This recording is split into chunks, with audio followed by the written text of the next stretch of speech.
Good day and welcome back to another DBZ Dokkan Battle video. And in this video we're going to talk a little bit about the quality and amount of content that we've gotten so far with part 1 of the worldwide celebration.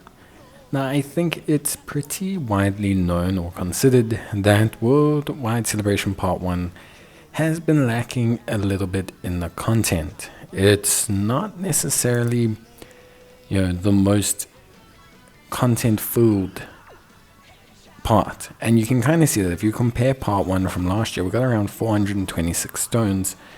If you compare part 2, if you compare part 1 of this year, we got around 340.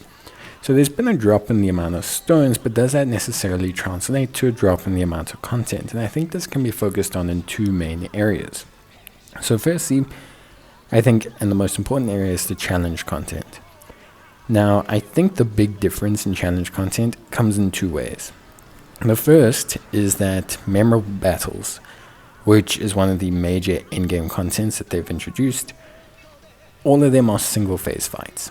Now, I'm not saying that that's reduced content, because they relatively are quite tough.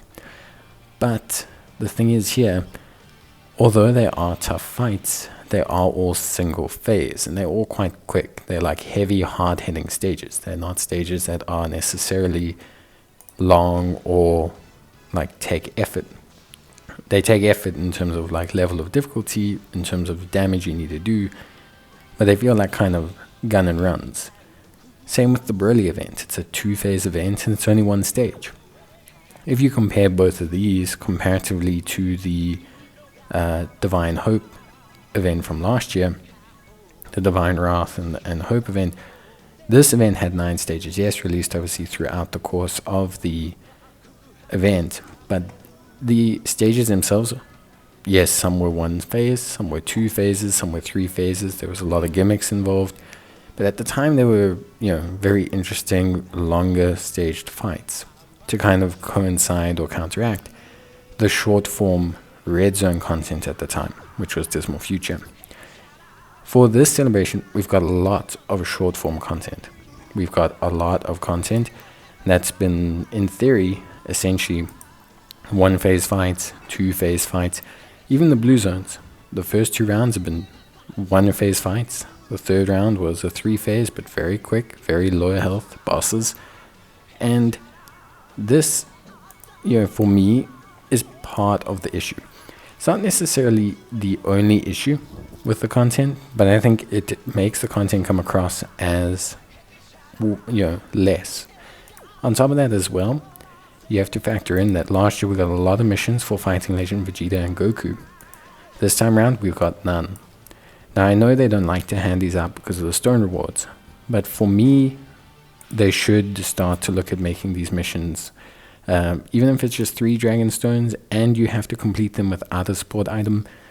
Like, you need to start accessing your categories. We have 80 of them, and you need to access them. You have to integrate them because it's so important, in terms of like creating content.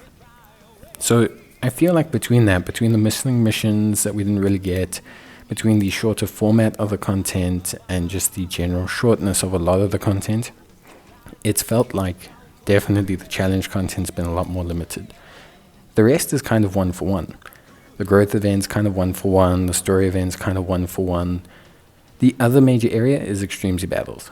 Now, although EZAs themselves I don't really constitute as content, like, okay, wow, 30 stages for another unit, it is something to do, but it's more the sub-EZAs and the secondary EZA that we didn't get that I think is hurting people. Because what happens with these units is, even though some of them fade out very quickly, like if you look at last year, Intmai, somewhat usable now, physical, Gawasian Zamasu, usable in certain situations, AGL Zamasu, probably still the most usable, Tech Trunks, still relatively usable in some situations, and then you obviously have Int Zamasu. Like, you have these sub-EZAs and these EZAs. And yes, the 30 extra stones I think would definitely help right now for a lot of players. But it's also the fact that they help with team building. They help with trying things out. People like to try out units. It gives you content for a day. hey, I just easy ate this unit, I'm going to go try them out in the blue zone, I'm going to go try them out in the red zone. It gives you 20, 30 minutes that'll make that day feel a little bit more full and a little bit more interactive. And I think that's where they're losing out a little bit here. So now you've got shorter form content, you don't have as many shiny new units to try out in that shorter form content, so you end up trying out all your other units, but a lot of your other units are slaughtering that content anyway, because it's not the highest level difficulty content yet for the celebration.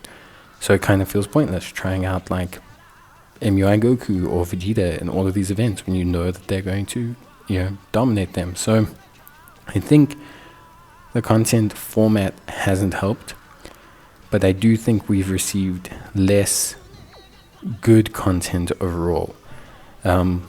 Not to a terrible degree. They definitely could have made, at least for me, longer, more impactful content overall. And they should have really released a sub-EZA.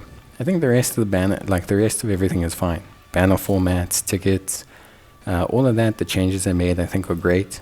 I personally like them. I think they're fine. So it's really just that where I feel like they let us down.